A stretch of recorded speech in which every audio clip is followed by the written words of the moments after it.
This is my change of heart and mind speech. I wanted to preface this video by saying that I will be talking about a very sensitive subject. I will be talking about suicide.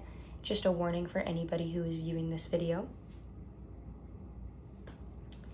So as of 2020, 10.1 Canadians in every 100,000 die every day by suicide.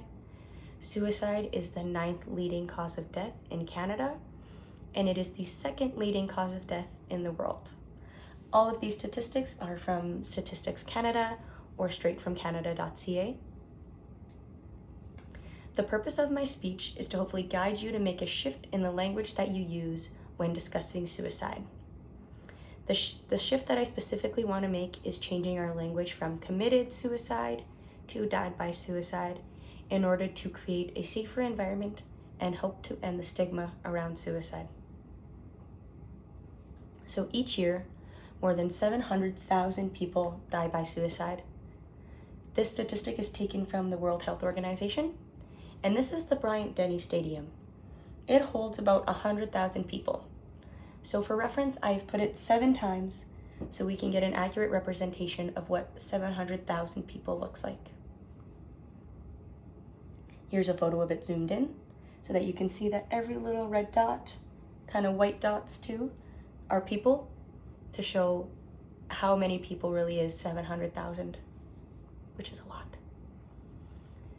Our research also says from the World Health Organization that an average of 6 to 10 people are affected by each death. So if we multiply 700,000 by 10, we get 7 million. So it's 7 million people a year are affected by suicide. To give a little perspective to this one, that is the entire population of the country of Bulgaria. It's a lot of people.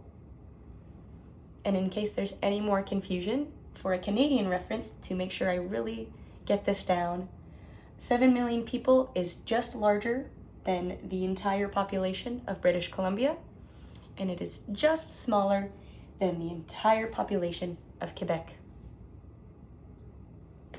So the benefits. This is obviously a lot of pain to be passed on after a loved one has died, which can lead to a variety of different grieving processes. Using the died by language, which is also called safe language, can help to lessen the anger and pain that is focused towards the loved one who has passed. It helps the loved ones of the person who has died to understand better, and it helps to end the stigma and create a safer environment for everybody. These benefits are also straight from Canada.ca. So there are different types of safe language. I want to teach you the most important ones and how we can go about using safe language when talking about suicide.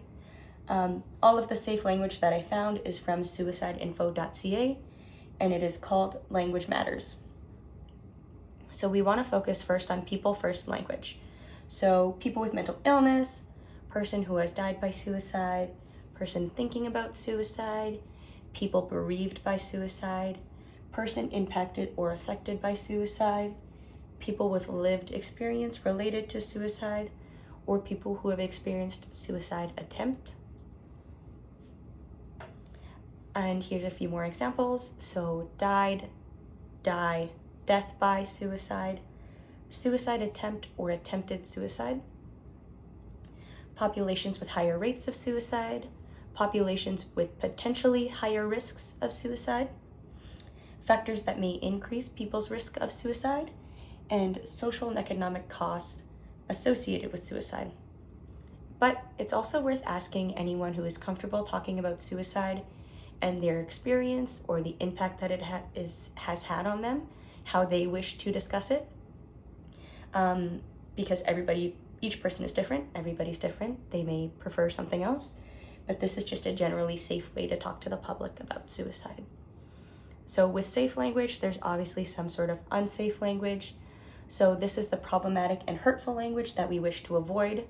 So saying committed, completed, commit, or successful, those people, addicts, the mentally ill, vulnerable people, at-risk groups, failed attempt, unsuccessful, or incomplete, or suicide victims, suicidal, contemplators, or attempters. Those are words and phrases that we wish to avoid. So why we made the switch? Using language that is helpful and respectful encourages an environment free of stigma where we can talk more openly and safely about suicide and its prevention. Words matter in a world where silence or insensitivity can make matters worse. The more we are open and safe in our communication, the more likely it is that people can offer or seek help. This is straight from that page that I found, Language Matters, on suicideinfo.ca.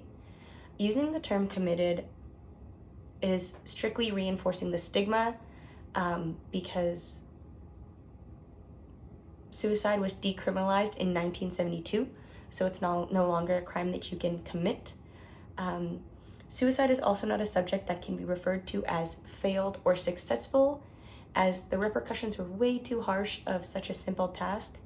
And it's not something that people just simply choose to complete. It's not just a task.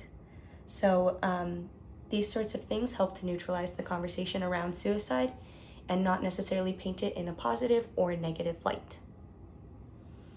I'm not going to go super deep into messaging, but I just think that it's something important as social media is so prevalent in our everyday lives. On Canada.ca, in the section called Language Matters, also on suicideinfo.ca, there are helpful tips and a section devoted strictly to messaging.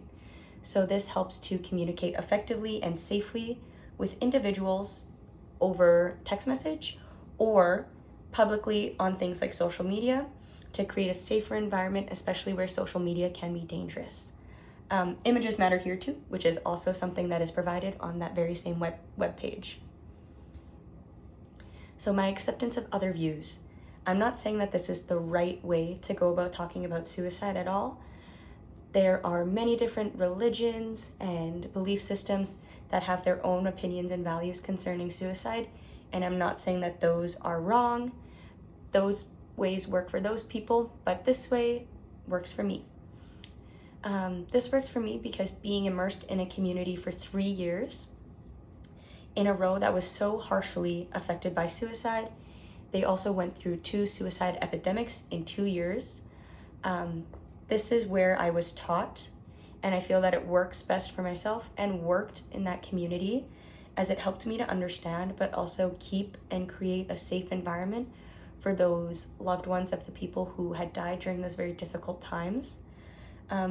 This is also hope to help prevent suicide and end the stigma and encourage conversation about mental health, as it is super important.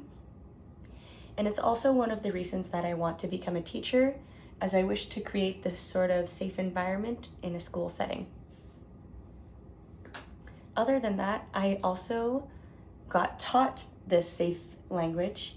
At a mental health first aid course, I had the opportunity to listen to Suzanne Sagmeister, who is a Canadian author.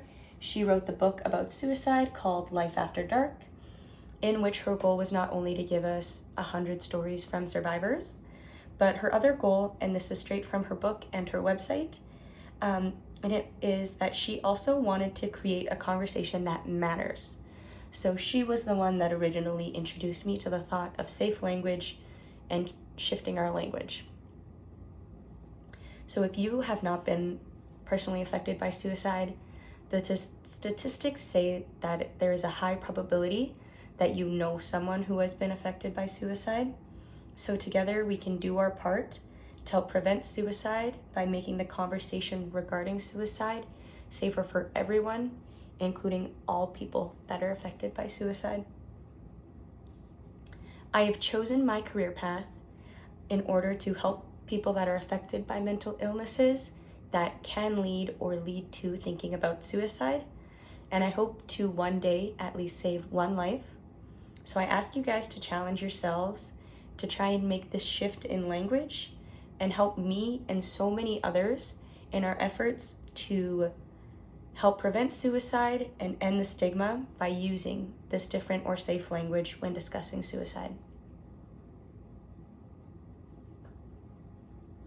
Thank you.